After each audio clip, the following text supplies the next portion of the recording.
Good morning from Chicago, the risk management capital of the world. I'm Alan Nuckman with Trading Advantage with your morning market stir for Wednesday, October 16th.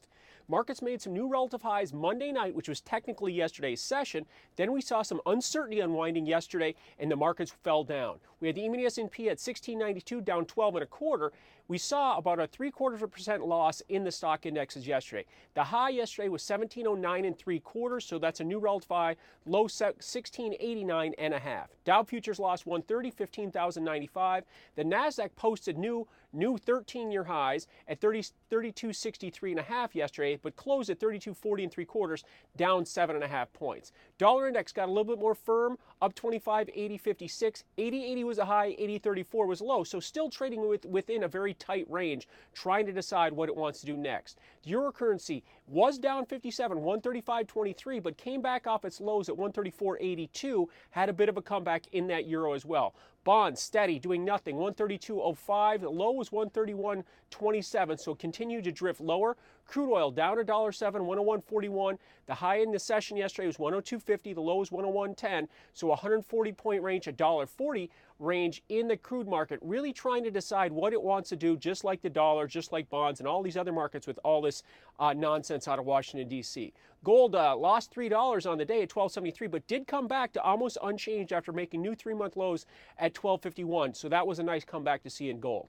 So after the unwinding yesterday, where the markets stand here on this Wednesday morning, very important day once again in the markets. Right now we're up 5, 1693 in the E-mini S&P, up about 1/3% in our stock indexes, up 51 in the Dow futures, 15,146, and up 2 in the Nasdaq, 3243. Dollar index is down 10, 80.46. The euro, therefore, is positive, up 28 at 135.51. Keep an eye on that 136 level in the euro currency. That could be a very positive sign for a lot of assets because that's pushing the dollar lower. Looking at bonds, 132.03 down 2. The yield on the 30-year Treasury has just been stuck in a rut. We're at 3.78, and the yield on the highly watched 10-year notes at 2.72, again around this 2.6, 2.75 level for the last couple of weeks.